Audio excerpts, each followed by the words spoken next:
Cagney and Lacey was a hit TV police drama for CBS back in the 1980s and helped make Sharon Gless a star. But it turns out that life for Gless off the screen had plenty of drama, too. She's talking with our man in Hollywood, Ben Mankiewicz. I've been surrounded by movies all my life, and I dream that someday I could do that. Raised in an upper-class LA neighborhood, Sharon Gless grew up surrounded by the allure of Hollywood. And I used to go out there at night, and they had Klieg lights going across the sky in those days. And her grandfather, Neil McCarthy, was a powerful entertainment lawyer.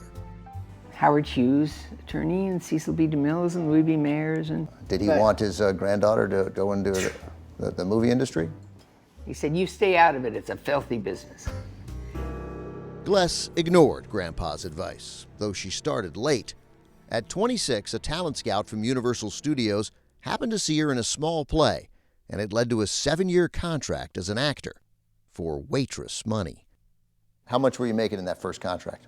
$186 a week. Big time. Somebody said, "You don't want to sign a contract at Universal. Nobody will ever hear from you again." I said, "Nobody's heard of me now."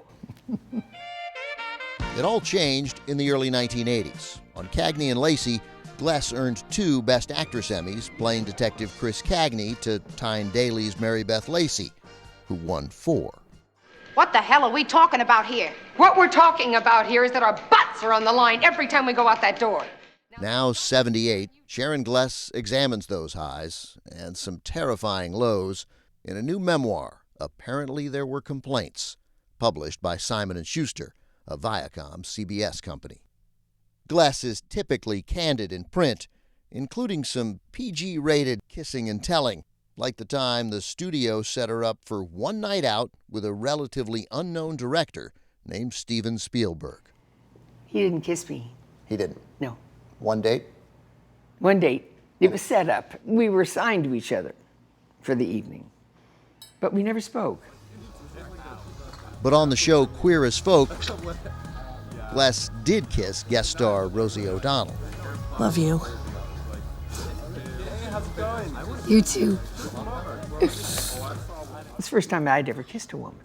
And here it is on screen. And Rosie sends me flowers, sends me a dozen roses saying, "You're a good kisser." From there, a friendship grew.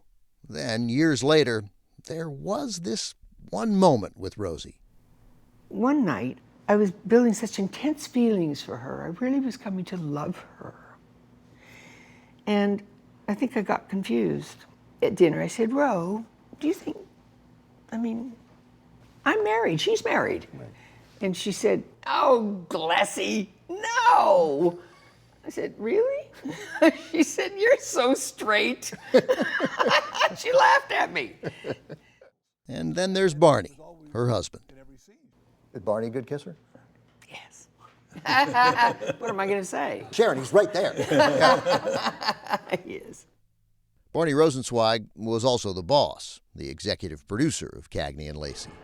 Termite control! I'm telling you, he ain't there. Please! Looks like you were right, Mr. Mankiewicz. Sure. It was not about 2 cops who happened to be women. It was 2 women who happened to be cops. We talked to Gless and Rosenzweig at a legendary Hollywood restaurant, Musso and Frank. She's been coming since she was a baby, and it's where she met Barney for the first time. It was here that I offered her the job, and she didn't take it, so it didn't go well. I thought he was arrogant, and he spent the whole Imagine lunch, that. yes, spending the whole lunch telling me how hard I'd have to work if I took this job. Excuse me, I know hard work. Gless had already turned the role down twice, and she was set to say no again. And I didn't want to pack a rod.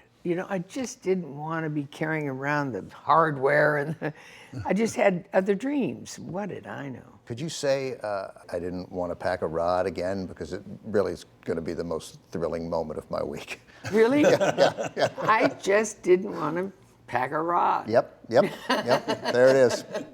Cagney and Lacey became a hit, and Gless and Rosenzweig fell in love. And it was Rosenzweig who made a bold decision for a TV show in the 80s. Gless's character would confront her demons. My name is Christine. I am an alcoholic. It was an eerily prescient television moment because roughly a year later, life imitated art for Sharon Gless. Did you think that Sharon was an alcoholic? No, I did not. So that was not part of your thinking at all? No. I have trouble believing she's an alcoholic today. She never drank at home. So she was a social drinker. But With blackouts. as she got older and older, the booze got worse and worse. Gless spent 7 weeks in rehab, stayed sober for 15 years. When she started drinking again, one doctor gave her a grave warning. He said, I want to say something to you. He said, if you ever have another drink again, don't call me, because I don't do suicide. How long have you been sober? I think 7, almost 8 years. Do you miss it? I miss the martini, yeah. Every day. Gless writes that being happy has always been my goal. So here's a happy ending. Sharon Gless and Barney Rosenzweig survived tough times and have been married 30 years. And the pandemic has brought a couple of old friends even closer. There's hardly a morning that goes by that Diane Daly doesn't call my wife. In fact, I'm having dinner with her at Musso and Frank's next week.